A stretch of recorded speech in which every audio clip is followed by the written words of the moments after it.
Um, Good afternoon, good evening, good morning, anywhere you have the opportunity to me. I'm doing this video on a very, what I would call a very sad, very unhappy note because of the situation of things. And is very sad that many things has been happening in Nigeria within the different tribe, the same way it has been happening between as related to things such like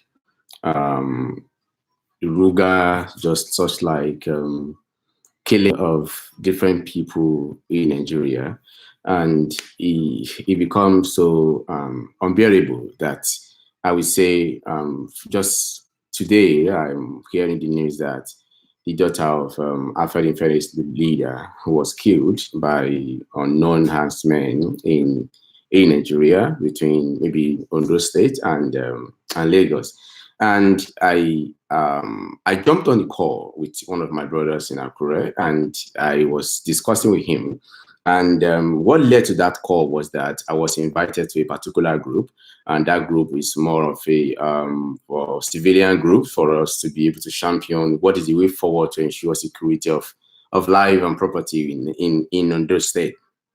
And so sad, but what is that it got to this point when a leader in our tribe, a leader in our race, his daughter was being killed, and it's an insult on the Yoruba race. It's an insult on Yoruba people. It's an insult in our own land that we sit down, we fold our arms, pretending that things is okay, but yet we are experiencing killing at every nook and cranny of Nigeria, at every nook and cranny in Yoruba land.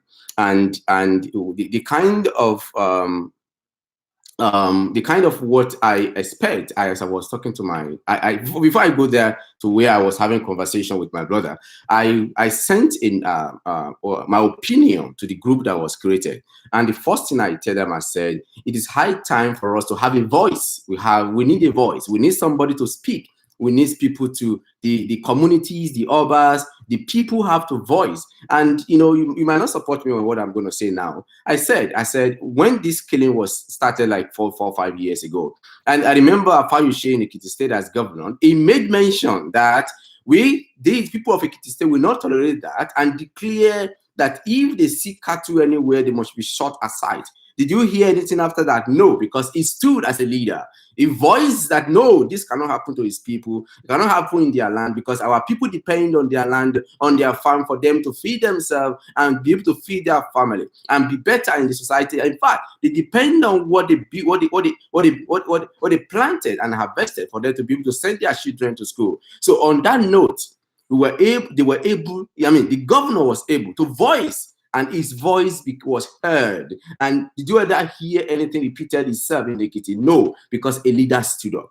Now, in Ondo State, I was now telling my brother, I said, we need, apart from just Ondo State, we need a voice in Yoruba land. We need a voice to come up and say this cannot continue. We have to put an end to this. Let me tell you, every forest in Ondo State, it is our land. We know in and out of every forest. Every community can go into the forest and fish out everyone that have been killing our people without hesitation. But we need a voice that will empower the people. Let me tell you one thing. I told my brother, I said, one thing I want you to know is this.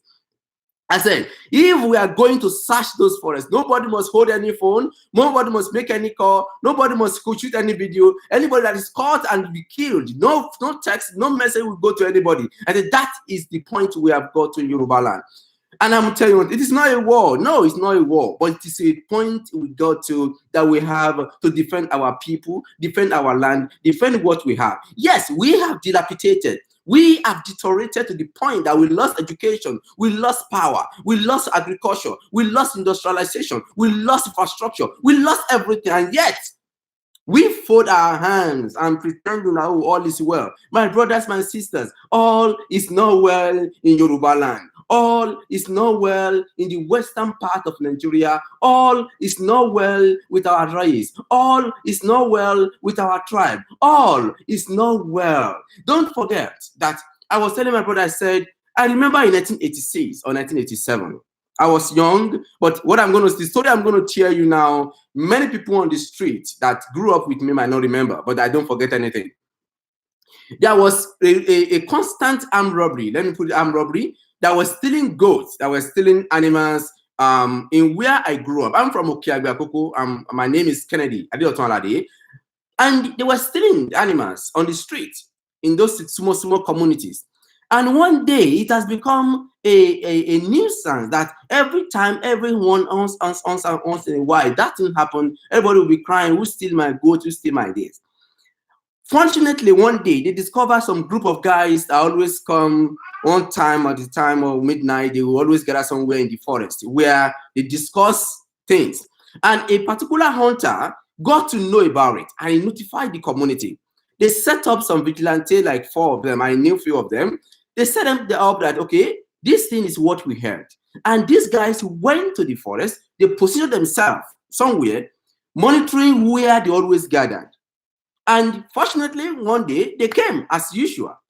And right there, after they have finished their conversation, they shot all of them dead. And since that day to today, none of such thing ever repeated itself. This is where we position, this is what they did as a community. Now we are facing a threat as a nation. We are facing Yoruba people, we are a nation by ourselves. We are facing a threat as a nation. And our leaders, and I will call names. I did a video a few minutes ago. Few weeks ago, I called on Gani Adams. And I mentioned, I said, if all these things happen to Gani Adams and the family, will it keep quiet? If they want to take land in Narigidi, Akoko, will it keep quiet? If it's the same thing happening in Ife, will it keep quiet? If it's happening now, as it's happening now in Ondo State, it's happening to Afenifere or whatever. And everybody's voicing they are saying something. If they have heeded our cause, if they have heeded that, oh, some people are crying, they are shouting that they want to terminate the existence of a race, or let me say of some race in Nigeria, and yet we kept quiet, pretending we are educated. And I was telling my brother, I said, we are educated and we are the most foolish. Because education is supposed to give you sense of reasoning. Education is supposed to give you ability to question and to be able to cause to correction whatever is happening in your community, in your society. And I told my brother, I said, the people of Israel, they were in pain. It was hard for them. They were crying to God.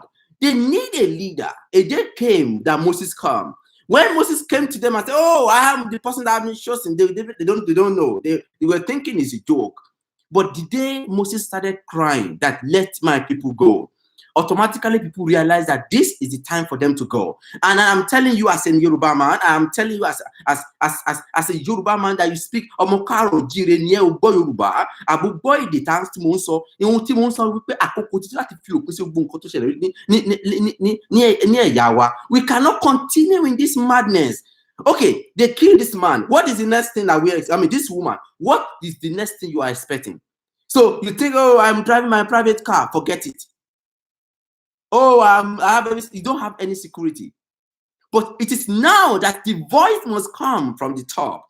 And I was telling my brother, I said, if Governor Keredolu can say today that everybody in every nook and cranny in our tribe, in Ondo State, if somebody can rise and question the status quo, if somebody can rise and question what is happening, if somebody can rise and say no to this, if Governor Akeredolu can voice and say no, I'm empowering the people in every community to search every forest, to search no matter how small a bush is, and fish out everyone that is doing this evil. Do you think people will not rise? But because the governor has not spoken, because nobody has said anything, and that is why we sat down here, we are folding our arms, pretending that all is well. And I'm telling you, all is not well. all is not well. And we have to rise to question the status quo of things. All is not well. And on that note, I will continue to say, and I will say that all is not well, and until we rise to question everything we do on the street and question the situation of things within our country and question everything, all is not well, because we are struggling as a people. We are struggling. Our fathers, our mothers, our children, everybody is struggling. We are struggling, and we cannot continue to struggle. Why people are being killed, why women are being killed, why children are being kidnapped, and yet we fold our arms. I was reading on the news a few minutes ago when the Gani Adams was saying something that that if we fight back, yes, we have to do what we have to do. We have to do what we have to do. We cannot continue to exercise patience when our fathers, our mothers, our children, the youth are going on the street having no job and they are being killed. And yet we fold our arms that, oh, all is well. If you are on this video and you lost me, it was a network issue. But for people that are hearing me on YouTube, I am telling you that we cannot continue in this madness. We cannot continue to pretend that all is well when we are losing people every day. In the name of what? And I've been saying, no race is above any other one. No tribe is better than another. It doesn't because I am Hausa man or because I am Yoruba man. No. No. We know what we have. We know who we are. So if we cannot defend what you have, then it is your fault. So our leaders are supposed to voice. We need a voice to cry out and loud. And no, this have to stop. How long can we continue to lose our children, lose our women, lose our men? For what? If we do not talk, how could the international community hear? How could even the people on the street, how would they hear it? I'm telling us, we cannot continue in this madness and thinking that all is well with the race, the Yoruba people. And if because of political interest, you are thinking that, yes, you don't want to talk, history will live to tell. And I made a video a few minutes ago, a few days ago, I said that the situation on the street has become so critical that what is coming is not about political party you belong to. It's not about PDP or APC or whatever party. No. What is coming is beyond that. Or because I'm a Muslim or I'm a Christian. No. This is a racial threat. And some people cannot claim to be superior over other, even on what they do not have. How could a part of a particular tribe be coming to our land and threatening us? It's absurd. And yet, people are the so-called leaders, despite their legal professionals, despite all what they have no common sense to defend their people for political reasons because they are benefiting.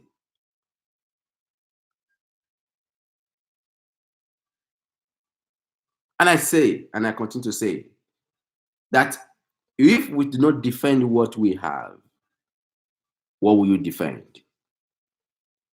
What you don't have or what you have lost? If you fail to defend what you have, so you now rise up and started defending, and started fighting to take it back. That is not what I'm telling us. My point here is that we need to rise to defend what we have. We need to rise to defend what belongs to us. We cannot continue to exercise patience when people are being killed in our land in the name of religion, in the name of race, in the name of whatever they are claiming. The level of atrocity in Yoruba land, it is absurd for our leaders to be quiet. So the governor of Ondo State, the governor of Ekiti State, Oyo State, Kwara State, and every other state in Nigeria. You have to empower your people, empower them, that we need to fish out from every nook and cranny, every forest. We know the land, we know the forest, we are aware of all the places. So what are we pretending? Why are we doing like a bulldog without teeth? And you are folding arms. Oh, all is well. All is not well, as you can see. We have been pretending all this well since 1960, and nothing has changed. How long are we going to pretend that Nigeria is okay? How long are we going to pretend that it's well with Yoruba race? How long? It is not well. All what you know, we all grew up to know, has gone. No more roads, no more infrastructure, no more power, no more industries that are empowering our youth to have good jobs. So what do we have? And the only thing that you have left is land. And yet you fold your arms and think, oh no, no, we must not be pretending that all is well with us. On this note, I'm going to leave you all. I'm going to leave you and I will come back again on video, other videos. Because we cannot continue to pretend that all is well with our people when our leaders, our children, our women, our people have been killed by someone we don't even know. And yet they are in our own land. How big is our state? How big is this land? Our people that have been farming in this forest, they know it back to back. Why can't they ransack everywhere and figure out and pick out everyone that committing crimes? We depend on police. If police is not defending you, defend yourself. That is the state we are as a country. That's my point. That's my opinion.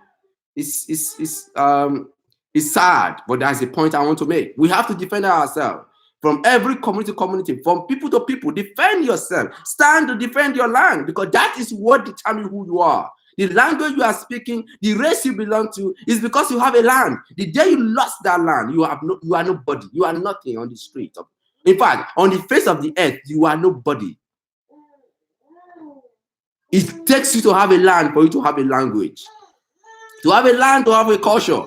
You need to have a land to have a race. And when you lose that, you lost everything. Thank you so much. My name again, I'm Kennedy. I appreciate you. And again, you're going to see more of my video, because I am not going to rest until everyone I draw their ears to hear and to be able to do something. Thank you, and God bless you.